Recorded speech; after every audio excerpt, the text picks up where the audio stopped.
नमस्कार दोस्तों, आप इस YouTube चैनल पर बहुत बहुत स्वागत है। आज हम हमारा नया टॉपिक शुरू करने वाले हैं जो कि है सब्जेक्ट हेडिंग, जिसे हम विषय शीर्षक भी कहते हैं। इसके अंदर हम जो इसकी देखेंगे कि जो विषय शीर्षक क्या होता है और इसकी कुछ जो विधियां हैं निर्माण की वो भी पढ़ेंगे। तो सबसे पहले हम देखते हैं कि सब्जेक्ट हेडिंग क्या होता है, यानी विषय शीर्षक क्या होता है। इसके बारे में जो अलग अलग विद्वान हैं उन्होंने अपनी परिभाषा दी है। तो सबसे पहले हम देखते हैं मार्गरेट मान के अनुसार विषय शीर्षक क्या है। मार्गरेट मान है, ये एक बहुत बड़े लाइब्रेरियन थे। उनके अनुसार जो सब्जेक्ट हेडिंग है यानी जो विषय शीर्षक है, विषय शीर्षक सूची पत्रकों पर ग्रंथ की थीम अथवा विषयांश यानी टॉपिक को व्यक्त करने वाला शब्द अथवा वाक्यांश है। क्या है जो विषय शीर्षक है? विषय शीर्षक ये सूची पत्रकों पर ग्रंथ की थीम अथवा वाक्यांश को व्यक्त करने वाला शब्द अथवा वाक्यांश है। जो विषय शीर्षक है वो किसी ग्रंथ की थीम या विषयांश यानी टॉपिक को व्यक्त करने वाला शब्द या वाक्यांश है। जो मैं बता दें कि विषय किस बारे में है, वही सब्जेक्ट हेडिंग है यानी विषय शीर्षक है। आगे देखते हैं HD शर्मा के अनुसार क्या है विषय शीर्षक।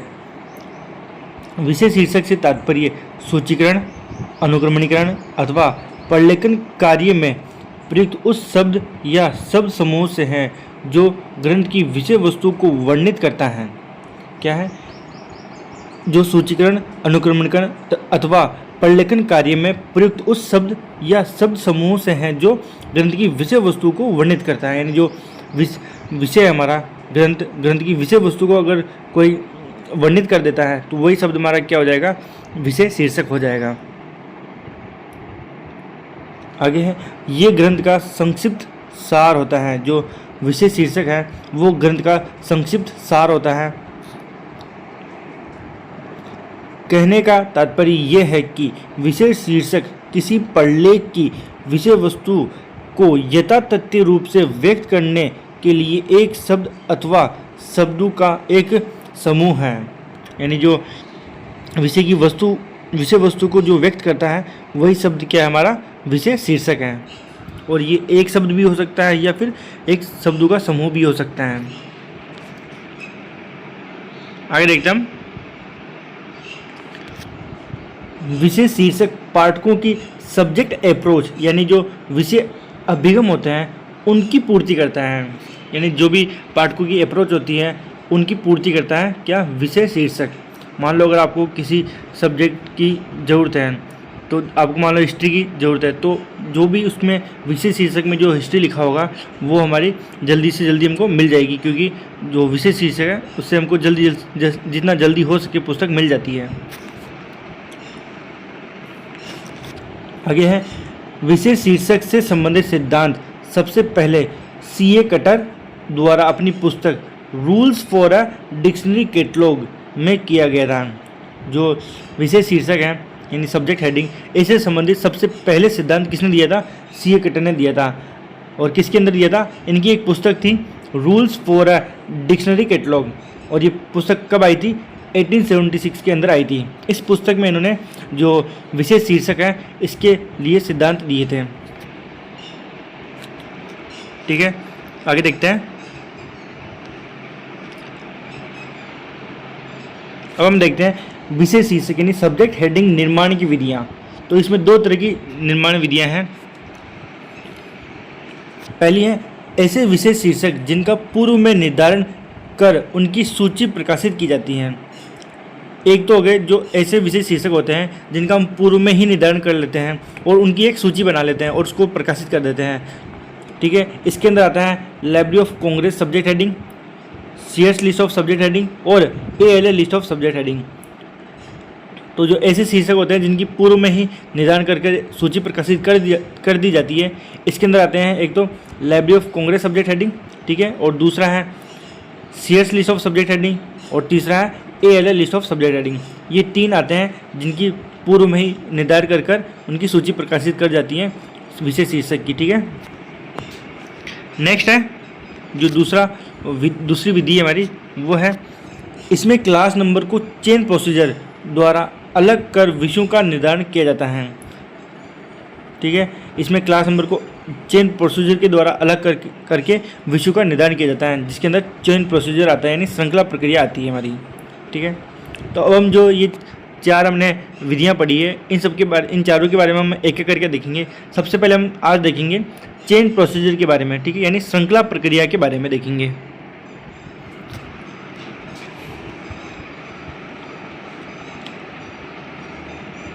तो शुरू करते हैं चेन प्रोसीजर के बारे में, यानी श्रृंखला प्रक्रिया के बारे में। चेन प्रोसीजर का प्रतिपादन डॉक्टर SR रंगनाथन द्वारा 1938 में CCC यानी CCC के सब्जेक्ट हेडिंग के निर्माण के लिए थ्योरी ऑफ लाइब्रेरी कैटलॉग पुस्तक में किया था। ठीक है, जो डॉक्टर SR रंगनाथन थे, उन्होंने चेन प्रोसीजर का निर्माण किसके लिए किया था? जो क्लासिफाइड कैटलॉग कोड है, इसके सब्जेक्ट हेडिंग के लिए इसका निर्माण किया गया था। और ये किस पुस्तक में किया था? थ्योरी ऑफ लाइब्रेरी कैटलॉग के अंदर। और ये कब किया था? 1938 के अंदर किया गया था, और इनकी पुस्तक भी 1938 के अंदर ही आई थी। ठीक है, तो ध्यान रखना, जो चेन प्रोसीजर है इसका प्रतिपादन डॉक्टर SR रंगनाथन ने किया था 1938 के अंदर। और किसके लिए किया गया था? जो क्लासिफाइड कैटलॉग कोड है, इसके सब्जेक्ट हेडिंग के लिए इसका निर्माण किया गया था। और ये किस पुस्तक में किया गया था? थ्योरी ऑफ लाइब्रेरी कैटलॉग के अंदर। और ये पुस्तक कब प्रकाशित हुई थी? 1938 के अंदर प्रकाशित हो गई थी। आगे देखते हैं, डॉक्टर SR रंगनाथन के अनुसार ये किसी दस्तावेज को दिए गए वर्ग क्रमांक का सामान्य भाषा में अंक दर अंक अनुवाद होता है। ठीक है, आगे देखते हैं, जो चेन प्रोसीजर है इसे हम क्या कहते हैं? चेन इंडेक्सिंग के नाम से भी जाना जाता है। जो अगर आपको कहीं पर चेन इंडेक्सिंग मिल जाए या कहीं पर चेन प्रोसीजर मिल जाए, तो दोनों का जो अर्थ होता है वो समान ही है। यानी इनको जो चेन प्रोसीजर है इसको नाम चेन इंडेक्सिंग से भी जाना जाता है, और चेन इंडेक्सिंग को चेन प्रोसीजर के नाम से भी जाना जाता है। ये ध्यान रखना आप, है ना। कृत्रिम भाषा को प्राकृतिक भाषा में बदलने हेतु श्रृंखला प्रक्रिया का प्रयोग करते हैं। जो आर्टिफिशियल लैंग्वेज होती है उसको नेचुरल लैंग्वेज में बदलने के लिए श्रृंखला प्रक्रिया का प्रयोग किया जाता है। आपने देखा होगा, जो कहीं पर जो आर्टिफिशियल नंबर होते हैं, जैसे बुक के 1 2 3 ऐसे हमने दिए हुए होते हैं, ये आर्टिफिशियल नंबर होते हैं बुक के, इनको हम प्राकृतिक नाम में बदलते हैं। ठीक है, आगे है, श्रृंखला प्रक्रिया के माध्यम से क्लास इंडेक्स एंट्री बनाई जाती हैं। जो श्रृंखला प्रक्रिया होती है यानी चेन प्रोसीजर है, इसके माध्यम से हम क्लास इंडेक्स एंट्री बनाते हैं। ठीक है, आगे है, चेन इंडेक्सिंग का आधुनिकीकरण DRTC द्वारा किया जाता है। यानी जो इसको अपडेट है वो कौन करता है? DRTC। जो चेन इंडेक्सिंग है इसको कौन अपडेट करता है? DRTC। ध्यान रखना आप, ना। नेक्स्ट है, चेन इंडेक्सिंग का आधुनिक रूप POPC है। ठीक है, ये भी बहुत इंपॉर्टेंट क्वेश्चन है, ये बहुत बार पूछा जाता है कि जो चेन इंडेक्सिंग है इसका आधुनिक रूप क्या है? ये है POPC। ठीक है, इसके बारे में हम आगे पढ़ेंगे अभी, है ना। जब हम इंडेक्सिंग पढ़ेंगे तो हम POPC के बारे में पूरी डिटेल से पढ़ेंगे वहाँ पर, ना। आगे है, श्रृंखला प्रक्रिया को मुख्य रूप से तो 1934 में ही बना ली गई थी। जो श्रृंखला प्रक्रिया है हमारी, इसको 1934 के अंदर ही बना लिया गया था, परंतु इसे प्रकाशित 1938 में किया गया था। ये भी एक बहुत इम्पोर्टेंट चीज़ है कि जो श्रृंखला प्रक्रिया श्रृंखला प्रक्रिया यानी जो चेन प्रोसीजर है, इसको 1934 के अंदर ही बना लिया गया था, परंतु इसको प्रकाशित किया गया था 1938 के अंदर। ठीक है, आगे देखते हैं, BNB यानी ब्रिटिश नेशनल बिब्लियोग्राफी के लिए चेन प्रोसीजर का प्रयोग किया जाता था। यानी जो चेन प्रोसीजर है इसका प्रयोग किसके अंदर किया जाता था? ब्रिटिश नेशनल बिब्लियोग्राफी के अंदर किया जाता था। किसके लिए किया जाता था? वही सब्जेक्ट हेडिंग के लिए, ना। आगे देखते हैं, इसमें 4 प्रकार की होती हैं, यानी 4 प्रकार के लिंक्स होते हैं। पहला है जो फॉल्स लिंक। क्या है? फॉल्स लिंक, जिसे हम क्या कहते हैं? मिथ्या कड़ी कहते हैं। दूसरा है अनसॉर्ट लिंक, जिसे हम अखोज कड़ी कहते हैं। तीसरा है शॉर्ट लिंक, जिसे खोज कड़ी कहते हैं। और चौथा है मिसिंग लिंक, यानी विलुप्त या अप्राप्त कड़ी। इन चारों लिंक्स के बारे में हम एक एक करके पढ़ेंगे। सबसे पहले हम पढ़ते हैं फॉल्स लिंक, जिसे हम मिथ्या कड़ी भी कहते हैं। ठीक है, ये एक ऐसी कड़ी है जिसका कोई अर्थ नहीं होता है, यानी जो फॉल्स लिंक है इसका कोई भी अर्थ नहीं होता है, यानी जो वो साइन होते हैं सेमीकोलन, कोलन, इनका कोई अर्थ नहीं होता है। तो इसे हम क्या कहते हैं? ये सारे क्या होते हैं? फॉल्स लिंक, यानी मिथ्या कड़ी होते हैं सारे ना। आगे दे, इनकी समाप्ति योजक चिन्ह जैसे कोमा, सेमीकोलन, कोलन और डॉट, इन सब इसकी समाप्ति होती है। जैसे फेज रिलेशन भी हो गया, इनका भी कोई अर्थ नहीं होता। टाइम आइसोलेट हो गया, इनका भी कोई अर्थ नहीं होता है। तो ये सारे क्या होंगे? फॉल्स लिंक होंगे। नेक्स्ट है अनसॉर्ट लिंक, यानी अखोज कड़ी। ऐसी कड़ी जिसके अंतर्गत पाठ्य सामग्री उत्पादित होने अथवा पाठकों द्वारा खोजने की संभावना नहीं होती है। मतलब इसके अंदर वो पाठ्य सामग्री आती है जिसको पाठक द्वारा खोजने की संभावना नहीं होती है। ठीक है,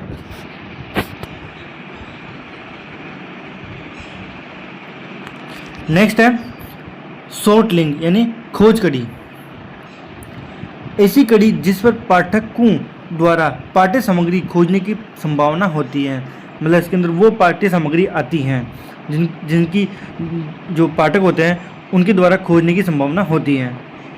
ठीक है, नेक्स्ट कड़ी है यानी लिंक है मिसिंग लिंक। क्या है? मिसिंग लिंक, जिसे हम विलुप्त या अप्राप्त कड़ी भी कहते हैं। ठीक है, ये अव्यक्त कड़ी जो वर्गीकरण योजना में मौजूद नहीं है लेकिन पदानुक्रम के लिए आवश्यक है। ये अव्यक्त कड़ी है जो वर्गीकरण योजना के अंदर, यानी जो क्लासिफिकेशन स्कीम है उसके अंदर ये मौजूद नहीं होती है, लेकिन ये पदानुक्रम के लिए आवश्यक होती है। ठीक है, तो ये हमारी 4 लिंक हो गई है, यानी 4 कड़ी हमने पढ़ ली है। अब हम नेक्स्ट आगे देखते हैं स्यूडो लिंक, यानी आर्टिफिशियल लिंक, जिसे हम कृत्रिम कड़ी भी कहते हैं। ऐसी कड़ी जो बुक नंबर यानी ग्रंथांक के किसी भाग के अंक अथवा अंक समूह द्वारा बनती है। क्या है? ऐसी कड़ी जो बुक नंबर के किसी भाग के अंक अथवा अंक समूह द्वारा बनती हैं। किसके द्वारा बनती है? बुक नंबर के किसी भाग के अंक या अंक समूह द्वारा। ठीक है,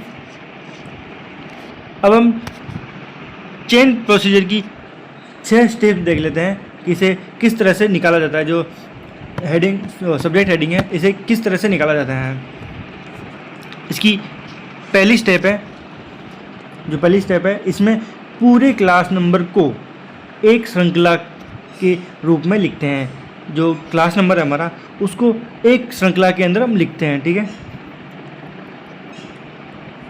आगे है इस चरण में, जो सेकंड चरण है हमारा, इसमें श्रृंखला की कड़ियों को एक के नीचे एक लिखकर प्रत्येक के सामने बराबर का चिन्ह लगाकर उन संख्याओं का अर्थ या प्राकृतिक नाम वर्गीकरण अनुसूची में दिए गए शब्द लिखे जाते हैं। जो ये चरण है दूसरा, इसके अंदर हम क्या करते हैं? जो श्रृंखला कड़ियों को एक के नीचे एक लिखते हैं, मतलब एक यहाँ लिख दिया फिर दूसरा तीसरा ऐसे लिखते हैं। ठीक है, और उनके सामने हम बराबर का साइन लगाते हैं।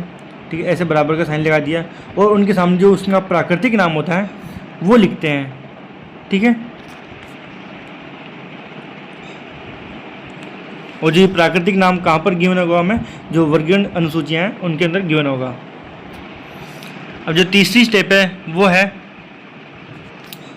इस चरण में प्रत्येक कड़ी के बराबर चिन्ह के ऊपर अधोमुखी तीर, यानी इस तरह का साइन है ना, अधोमुखी तीर लगाकर लिखते हैं, यानी डाउन एरो लगाकर लिखते हैं।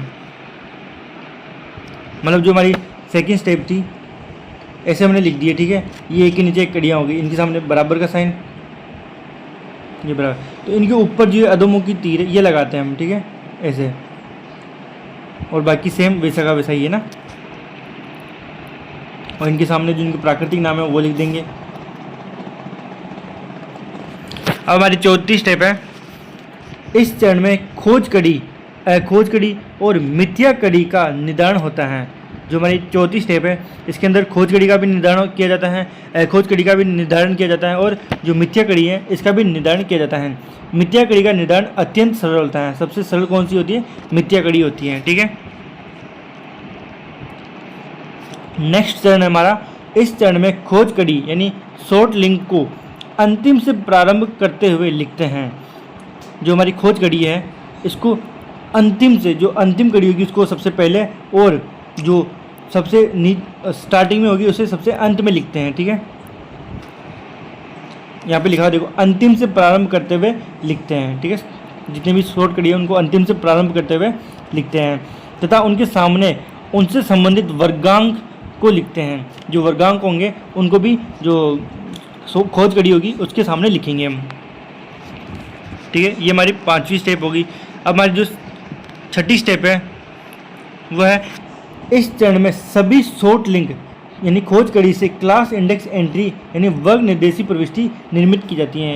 यानी जो हमारी 6ठी स्टेप है इसके माध्यम से हम जो शॉर्ट कड़ी होती है इसके माध्यम से हम जो क्लास इंडेक्स एंट्री है वो बनाते हैं। ठीक है, तो यहाँ पर जो हमारा टॉपिक था चेन प्रोसीजर वो यहाँ पर कंप्लीट होता है। अब हम इसका जो एक एग्जांपल है वो देख लेते हैं। ठीक है, एग्जांपल, तो एग्जांपल है हमारा cataloguing of maps in college libraries of Rajasthan in 1699। ठीक है,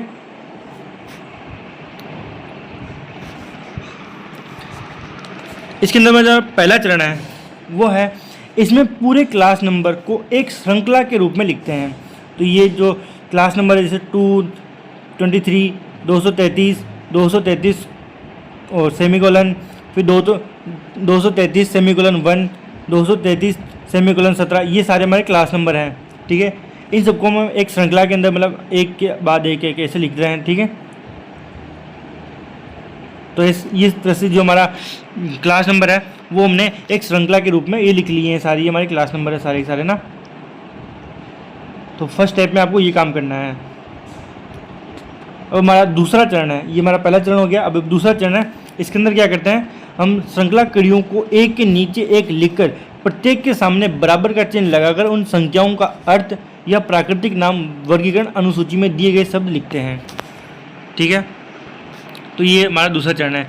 इस चरण के अंदर हम क्या करते हैं, जो हमारी श्रृंखला प्रक्रिया है उसमें एक के नीचे एक, जो ये इस तरफ तो हमारे जो ये आर्टिफिशियल नंबर हो गए हमारे। ठीक है, इनके सामने हम बराबर का साइन लगाते हैं और उनके सामने जो प्राकृतिक नाम होता है वो लिख लेते हैं। जो यहाँ पर हमारा क्लास नंबर हो गए ये सारे। ठीक है, इनके सामने हम बराबर का साइन लगाएंगे और उनके सामने हम जो इनका प्राकृतिक नाम होगा वो लिखेंगे। जो मैं वर्गीकरण अनुसूची है उसमें गिवन होते हैं वो लिखते हैं। ठीक है,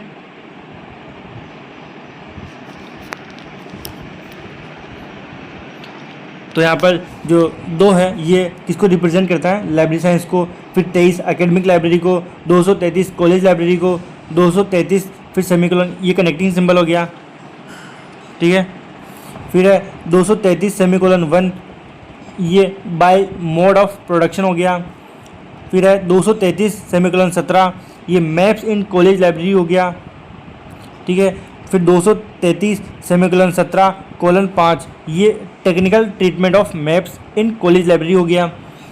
फिर है 233 सेमीकोलन 17:55, ये cataloguing of maps in college libraries हो गया। क्या? Cataloguing of maps in college libraries.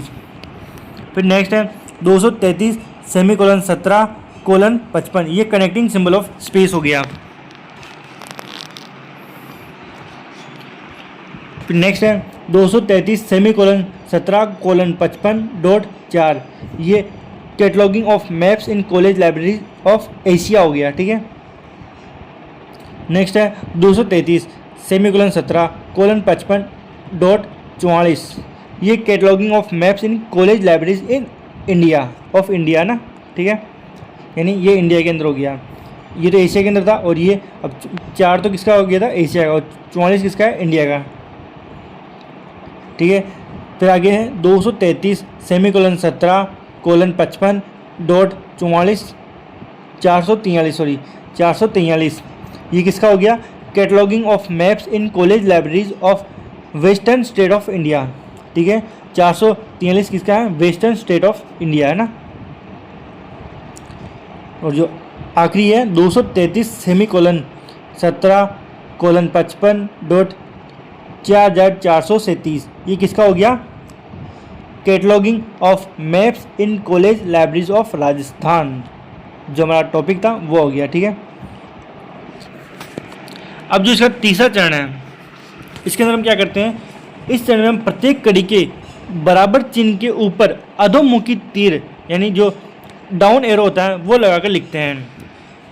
ठीक है, तो यहाँ पर देखो जैसे ये 2 हो गया, इसके सामने तो हम नहीं लिखेंगे, जो ये हमारा लाइब्रेरी साइंस है इसके जो पहला है इसके ऊपर तो नहीं लगाते हम डाउन एरो है ना, परंतु जो दूसरा है 23 तो इसके नीचे जो बराबर का मतलब सामने बराबर का साइन लगाएंगे और उसके ऊपर अधोमुखी का साइन लगाएंगे, यानी डाउन एरो लगाकर जो उसका नाम है प्राकृतिक नाम वो लिखेंगे, यानी एकेडमिक लाइब्रेरी। ऐसे ही जो इसके बाद जितने भी स्टेप आएंगे उनके सामने हम ऐसे एरो बराबर का साइन लगाकर फिर ऊपर अधोमुखी साइन लगाएंगे। ये ठीक है, तो तीसरी स्टेप के अंदर क्या काम करना है आपको? प्रत्येक कड़ी के सामने बराबर का चिन्ह लगाकर उनके ऊपर अधोमुखी तीर लगाकर लिखना है। ठीक है, अब हमारा चौथा चरण है। इस चरण के अंदर हम खोज कड़ी, अखोज कड़ी और मिथ्या कड़ी का निर्धारण करते हैं। ठीक है, तो यहाँ पर कुल कड़ियाँ कितनी हमारी 14 हैं, यानी कितने लिंक्स है? 14 है ना, जिनमें से फॉल्स लिंक कितने यानी मिथ्या कड़ी कितनी है? 4 भी हैं और 7 और 13। ठीक है, ये सारी कितनी है? मतलब 3 क्या है हमारी मिथ्या कड़ी, एक तो 4 है, 7 है और 10, ये तीनों हमारी क्या है? False link. और अनसॉर्ट लिंक ये कितनी है? 4, पहली 5 भी है, 8 भी है, 11 है और 13 है। ये आपको यहाँ से गिनना है, अगर आपको समझ नहीं आ रहा हो समझिए, तो जैसे ये है, ये नंबर ना इनके हिसाब से बता रहा हूँ मैं आपको ना, आप ध्यान रखना, यहाँ पे भी ये नंबर है, इनके हिसाब से देखना आपको ना। तो जैसे यहाँ पर 4, 7, 10 है, तो ये हमारी क्या है? False link. तो यहाँ पर आपको ये 4 और ये 7 और ये 10, ये क्या हमारी जो फॉल्स लिंक है ये है ना। वैसे इसमें जो अनसॉर्ट लिंक है वो है 5, 8, 11, 13। तो यहाँ पर आपको देख लेना है क्या है? 5, 8 और 11 और 13, ये हमारी क्या है? अनसॉर्ट लिंक है। और आखिरी है शॉर्ट लिंक, ये क्या है? 1, 2, 3, 6, 9, 12, 14। यहाँ पर ये देख लेना है 1, 2, 3, 6, 9 और क्या है? 12 और 14, ये हमारी क्या है? शॉर्ट लिंक है। ठीक है, तो आपको ध्यान रखना है। इस तरह से हमने क्या किया, इसके अंदर जो खोज कड़ी, अखोज कड़ी और मिथ्या कड़ी है इनका निर्धारण कर लिया है। ठीक है, अब जो हमारा 5वां चरण है, इसके अंदर हम क्या करते हैं? इस चरण के अंदर हम खोज कड़ी यानी जो शॉर्ट लिंक होता है उसको अंतिम से प्रारंभ करते हुए लिखते हैं। ठीक है, तो ये जो Rajasthan cataloguing maps college library, ये हमारा जो अंतिम शॉर्ट लिंक है वो है। ठीक है, और इसके सामने में जो इसका वर्गांक होता है यानी क्लास नंबर होता है वो लिखते हैं। तो जहाँ पे क्या हमारा Rajasthan cataloguing of maps college libraries, ये सबसे जो अंतिम शॉर्ट कड़ी है। ठीक है, जिसको हमने प्रारंभ में लिखा है, इसका क्या क्लास नंबर है? ये है 233 सेमीकोलन 17:55 और डॉट 4437, ये इसका क्या है? कॉल नंबर है। इसके सामने इसको लिख दिया हमने। ठीक है,